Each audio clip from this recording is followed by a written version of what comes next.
I don't believe any genre depends quite so much on personal taste as horror does. For some people, there is nothing scarier than staring down a necromorph in Dead Space, where for others, that game is just an action-filled romp through space.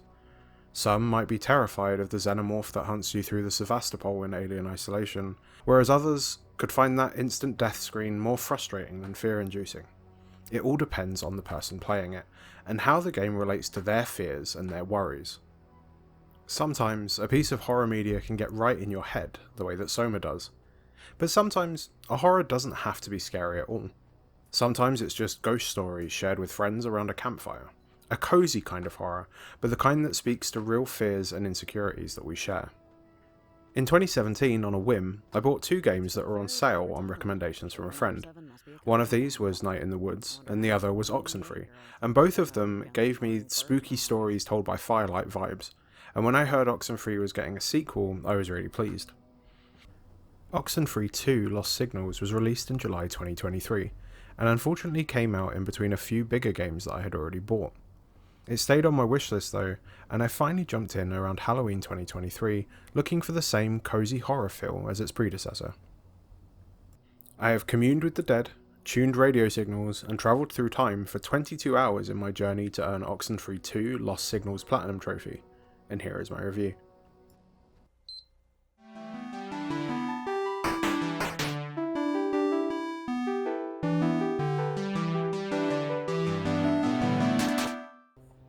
The main premise of Oxenfree and its sequel is a simple hook. A ghost story like the ones you used to hear from your cousin's friend who went to another school. If you go to Edwards Island and tune into certain radio frequencies, you can hear some really spooky stuff. The first game had a group of teenagers going to the yearly party on Edwards Island, where one of them decides to test this campfire tale and inadvertently rips a hole in time and space. It was a great coming-of-age story, with the teens facing the terrors of ghosts and time loops and the fallout of these challenges on their relationships. Oxenfree 2 picks up 5 years after the events of the first game, and you play as Riley, a 30-something who has returned home to Kamina after a long time away, to assist with researching some of these weird radio issues that have started appearing in the town.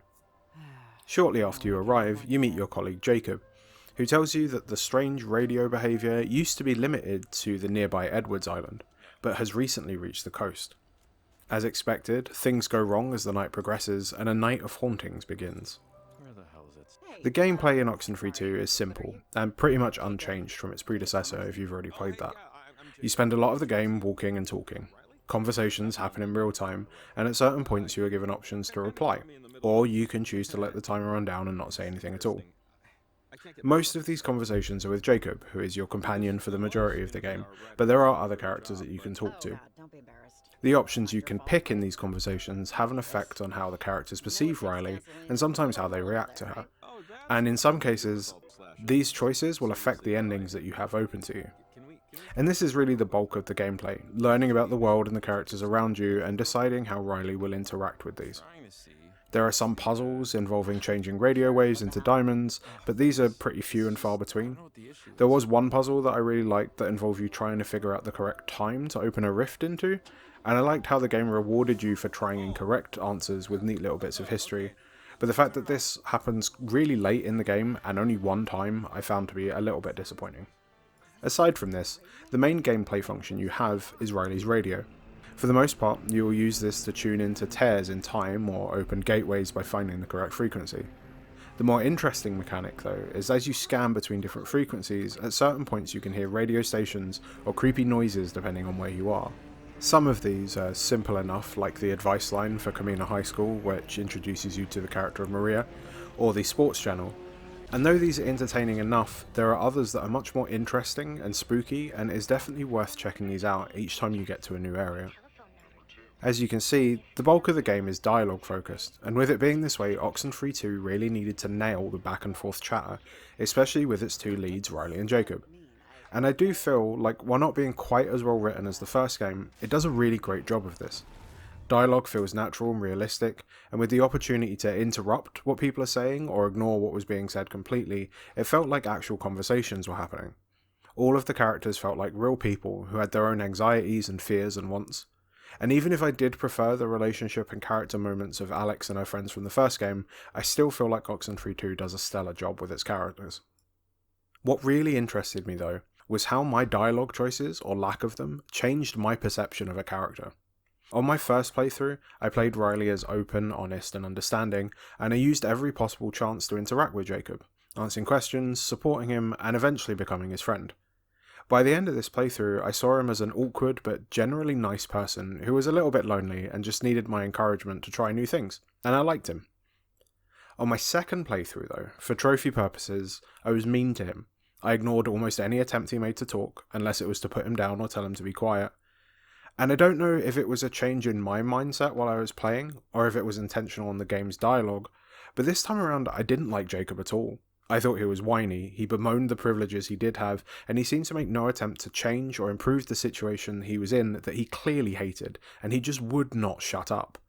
I didn't pet his dog on the second playthrough, which is actually a really difficult decision to live with. When I sat back though to think on the differences between each playthrough, I couldn't remember much in the way of completely new things that Jacob had said. In fact, I think he talked less than he did in my first playthrough, but it grated on me a lot more. And I think this is a credit to the writers that such a simple change on my end could have had such an effect on how I saw him as a character.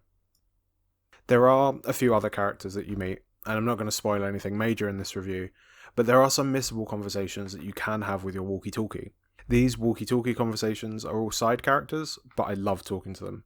Once you have started the conversation with them and learn their channel on the walkie, you can call them up in different areas to continue conversations with them, and each of them have their own adventures in the nearby area.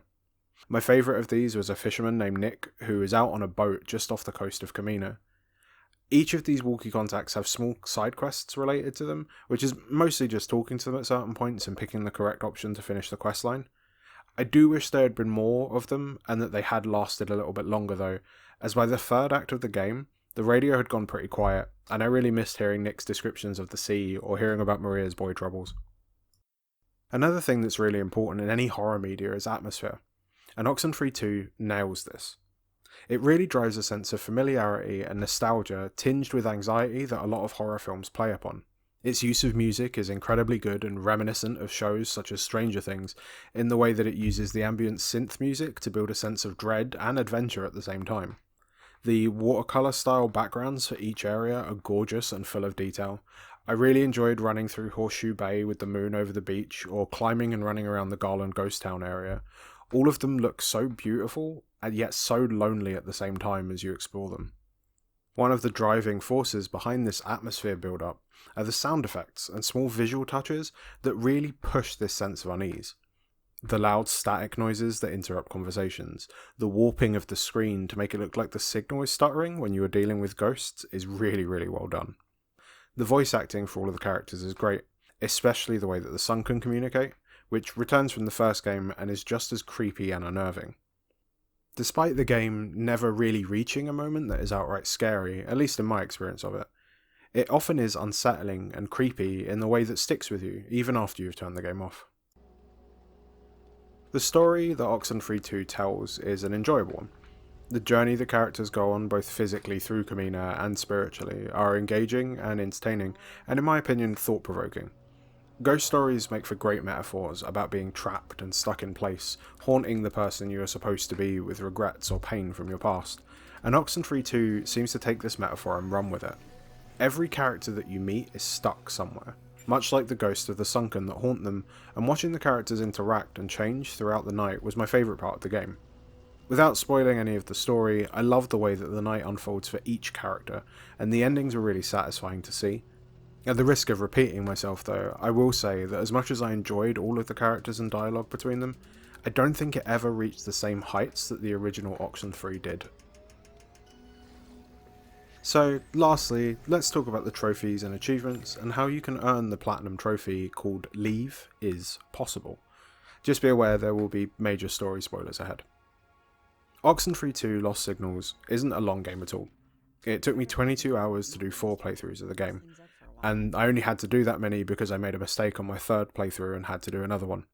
I believe it is possible to get the platinum in 2 playthroughs by backing up your save at the final choice, but a third playthrough is probably easier to make sure you don't miss anything. This is because some of the trophies require quite specific actions to unlock. For such a short game, there are quite a lot of missable trophies, and certain trophies do lock you out of other ones, which is why you need to do multiple playthroughs. 4 of the trophies are unmissable story progress related ones, and 3 of them are tied to each of the endings you can earn. At the end of the game, you get given a choice of which character to send through a portal to seal the sunken away. Sending Olivia through the portal, or sending Riley through, do not need any extra work to do. To send Jacob through the portal, however, for the 3rd ending, you need to not become his friend. He will only go through the portal if he believes he has nothing keeping him in Kamina. On your playthrough to earn this ending, just ignore most of his dialogue unless there is a response that involves lying to him or being mean to him, and you should be able to avoid befriending him so you can earn this trophy. Then there are the trophies related to each of the physical characters that you interact with. You must make friends with Jacob to earn the 3 AM Food Friends trophy, and this is relatively easy to do. Always tell him the truth, ask him questions, and be supportive of him throughout the night, and tell him about Riley's pregnancy. At some point before heading to Garland, he will talk to you about asking a stupid question and ask if you are friends. Just say yes and the trophy will unlock. You will also need to befriend the 3 teenagers that you meet on your travels around Kamina: Violet, Charlie and Olivia. There are some quite specific steps to each of these, but in general for Violet, just be nice to her, tell her things aren't her fault and defend her when Olivia gets mad at her. For Charlie, really all you need to do is defend him from Jacob and ask him questions in a calm way and give him the option to do what he wants to do. Olivia is definitely the hardest to befriend, and this trophy was the reason I ended up having to do an extra playthrough. To befriend Olivia, you need to be sympathetic to her. Pick any option that has "I'm sorry" in it whenever that option comes up. When you're in Garland, wait around for a second radio conversation, where you can then offer to still be friends. Oh, and don't break her radio when given the option. There is also a trick to her trophy, which is what I missed on my 3rd playthrough. You can only befriend one of the 2 other teens. If you befriend both, she ends up feeling alienated and that you've turned them against her. In my last run, I found it a lot easier to befriend Violet and just let Jacob hit Charlie to make sure he wasn't my friend. Also, perhaps obviously, but you can't get this trophy if you send Olivia through the portal. As I said, some of these trophies work against each other, so multiple playthroughs are necessary. And if you don't get the trophies for friendships on your first playthrough, then there are guides out there that will help you get the right dialogue options. There are also trophies for walkie-talkie conversations. Evelyn, Nick, and Hank are automatically added to your radio contacts throughout the story, but Ranger Shelley and Maria can be missed. To meet Shelley, when you get to the ranger station on the way to placing the 3rd transmitter, there is a phone. Use the redial option on the phone and you can talk to Shelley, and then she will get added to your walkie-talkie. For Maria, you will need to go on the walkie channel 8 and say hello. This will inform you of an advice line that is 88.1 on the radio. Keep checking on the frequency on this radio and you will hear a message that the advice line is open, and you can then use your walkie to talk to Maria and add her as a contact. For all of the radio contacts, every time you enter a new screen, pull up the walkie and see if there is new dialogue with them. Make sure you always exhaust all the dialogue and be friendly and nice to them, and at certain points in the conversation some important options will come up. For Maria, you need to tell her to ask Charlie out. For Nick, you need to encourage him to explore and go through the portal that he finds. For Shelley, tell her to be safe, and eventually you'll get a phone call outside Funny's shop, which will give you a warning about Shelley. Relay this warning onto her on the walkie and tell her to stay inside. With Evelyn, it's as simple as making sure you call her on the walkie after every time you've put a new transmitter down.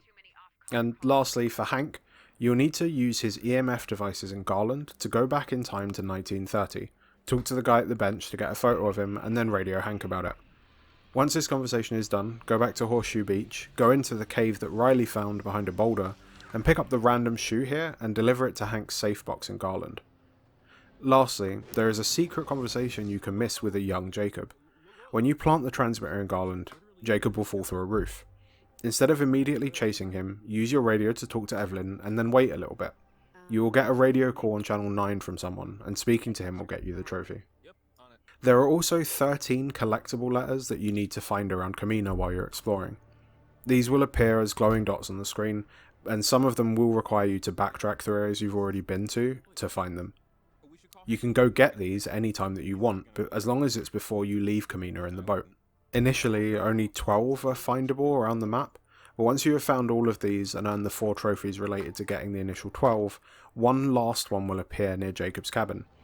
Find this and have a conversation with Jacob, and it will earn you the one last mystery trophy. Finally, there are a few miscellaneous trophies that you will need to look out for as you play through the game. The first of these is in the caves. After using the first time rift, Jacob will ask you to play a word game with him. Select the options Santa, 14 and Loudly for the Merry Scary Christmas trophy.